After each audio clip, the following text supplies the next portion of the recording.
time in my life this has ever happened, because I've always been really good at sports and I'm super coordinated. I was sitting around the side and these guys were there, I played with both of them, and then one of them was like, oh yeah, let's get a team together, who are we gonna play? I'm just sort of like this, and I sort of see what's going on, but they don't know I'm looking. Yeah. And the other guy looks at me, and he just goes, no! And I was like, that's what it feels like! Hi everyone, welcome back to our channel. I'm Cassandra Hope, founder of the IBS Academy and registered holistic nutritionist. And I have invited my very dear friend and amazing coach, Billy Anderson, here to join us today. Hey folks. How's it going? It's going good. The whole purpose of Billy being here today is that he is really a specialist in how to deal with or overcome fear. And this is a big issue for a lot of us these days, especially on the topic that we're talking about today with you guys that are part of the IBS Academy. So you're coaching as a fear coach. Tell us a little bit about that and what you do. So I actually say courage coach. Courage coach. Just fear. Courage is basically the slightly more positive version of fear. But it's still fear. Yeah. Yeah, it's still fear. And sorry, what was your question? Tell us about what you do. Right. So, yeah, in a nutshell, like it is about courage and fear, but it's mostly about, specifically about the courage to be yourself. I'm so sorry. I have to turn this off. Yeah, so it's about, it's fear in general. Yeah. Because how we react to fear is all the same, but it's specifically the courage to be yourself. Right. So it's all those fears that get in the way of us being ourselves. So fear of failure, looking stupid, not being liked. Yeah. What are people going to think of me? Yeah. It's all that kind of stuff, and everybody suffers with that. 100%, I know I do. Yeah, me too. Billy's been my life coach for a while now, and I started by reading his book. He's got a really awesome book called Your Comfort Zone is Killing You, and it's available on Amazon. If you guys are interested in learning more about how Billy coaches his clients, that's a really great workbook. It's educational, and you also get people to do exercises in the book as well, right? Yeah, and you can always skip the exercises if you want to and come back to them. The topic of today is, people that I come across in session and a lot of emails and questions that I get is on the topic of, okay, I'm feeling better, my gut health has improved, my symptoms have gone away or started to go away, and people are getting really, really afraid of being in a new space of health. They are afraid that they're gonna repeat old patterns that got them sick in the first place, or B, that the symptoms are just going to come back. Like they don't trust the fact that they're actually well. Right. So this is something that I find everybody has dealt with that we see get better. And I really love for you guys to have some solid, tangible tools on how to move through that space so that you can just be at peace and accept healing and feel great. Yep. So what do you think about that? Yeah, it's interesting. The first thing that I think of that I didn't think of before is I'm in a similar space with my business. Okay. Like right now, it's going really good, like really good for the first time in 6 years. Awesome. And I'm just like, crap, like Right. what if it stops, or what if it goes back to the way it is, or it was before? So it's business versus what you're talking, but it's the same thing. And how our body kind of reacts is the same thing. So there's a couple main sort of things at play. One is just understanding that, like you said, this new place that they're in. Yeah. Right? If things are going well, any new place is scary. And it's just really important that, to understand that we live in this online world, but we have Stone Age programming. So basically for hundreds of thousands of years, anything that was new or different or unknown, and where we lacked a familiarity with it, we learned to be terrified of that. Right. Because it got us killed. Right. So you walk out of your cave and you hear a little noise in the bush, you go and check it out, you die. And those sort of reckless, try new things genes never got passed on. Yeah. And everyone else who was terrified of everything and just stuck to what they knew, those are the genes that got passed on. Right. So it's always important just to know that if you're going through this, experiencing this, you're not weird, you're 100% normal. And just understand that, no, this is how it is. We're programmed to worry all the time. Because it sounds kind of sort of sick and twisted, but we would rather feel in control than happy. Ideally, we want both. Okay, we want both, but if we could pick one, we're picking control. Yeah. So even if the control is a crappy situation, but we feel in control and it feels familiar, we'll take that over new and better.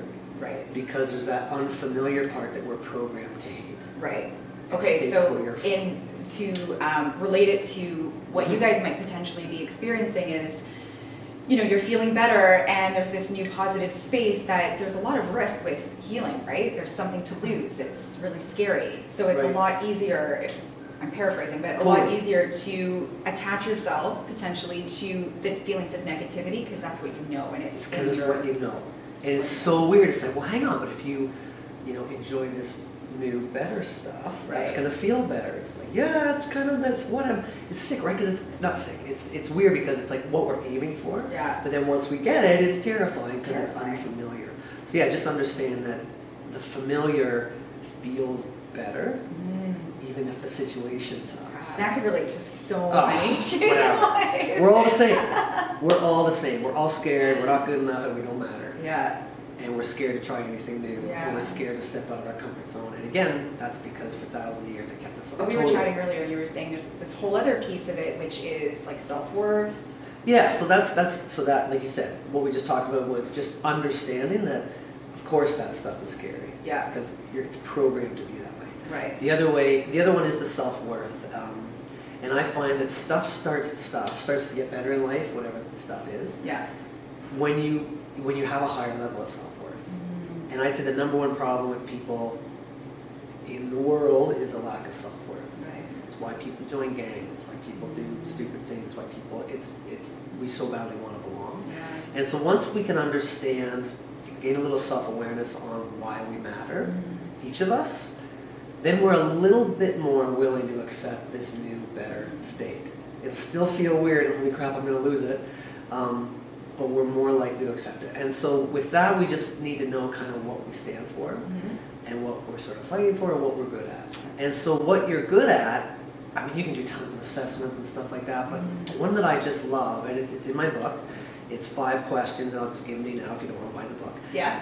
If I can remember them. And it's basically send these questions to 4 or 5 people who know you well. And it's like, if I was a brand, what brand would I be? Yeah. And why? If I was no longer in your life, what would you most miss? Yeah. Or what's one way I could be even happier? What am I really good at? How do I make people feel? I'll make it 6. But you send those questions to people who know you well. Yeah. And especially even people who don't know each other answer them. Yeah. You get the same answers across the board. And you start to realize, oh, I'm pretty good at this. Yeah. Or, I'm pretty good at this. Another one is to try to define what your life purpose is. And your life purpose is what is going to motivate you and light you up more than anything. And the first step in that is to write your eulogy. So write what you think might be said at your funeral. And so it's realistic, but there's also some, what do I kind of hope is said about me at my funeral? Right. And from that you can pull out how you want to matter. Yeah. Because we're scared that we're not good enough the way we are, and we don't matter. Yeah. And so figuring out how you're going to choose to matter really can help with that self-worth. And what happens with that too is you get better at knowing what your sort of, I call them your superpowers are, or what you're really good at. Yeah. And in so doing, you also learn the million more things you absolutely suck at. Yeah. Don't do that Like anymore. let it go. Yeah. Yeah. And I know what I'm amazing at, and it's like 2 things. Yeah. And then I suck at like a million things. But once you know what that stuff is you're good at, then your self-worth kind of comes up, and you stop trying to be good at those. It's like, no, I suck at that. Right. I can't help you with that, but I can help you with this. What are your thoughts? Well, I totally identify with that, and I think that's why I've been so hooked on personal development and working with coaches and therapists, because it's such a healing process. There's such a peace that comes with acceptance, right? Which is scary, but it's a piece as well, right? It's like that rumination and that constant, like, what if, and I'm not good enough, and how did people see me when I did this, and oh my God, I was, in that shame cycle because I did something I was, not comfortable doing or saying. Like, knowing who you are and knowing what you stand for and knowing your worth and all of that stuff, just for me, got me really grounded. Cool. Not perfect. Definitely have my bad days, but it's a lot better. Yeah. And my IBS has gone away because I've addressed the mental, emotional side of the anxieties and like all that stuff. And that's a big part of all of this. You can see, like, it's all intertwined. It's not just about food and supplements. It No, really it's is all- about self-love and stress management. And it's just good to know that, like I've coached hundreds of people with this stuff, and it's good to know that everybody walks around wearing a mask like everything's okay. Right. It's like, how you doing? Fine. How are Yeah. you? Fine. And we're all mild, just hanging on by a thread. But God forbid we admit it.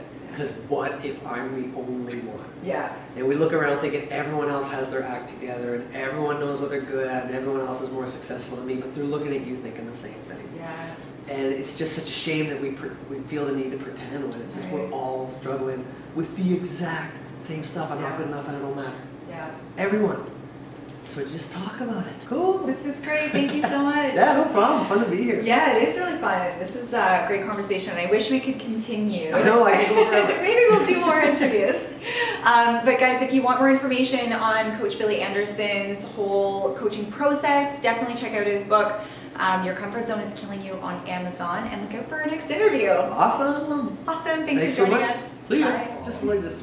Oh.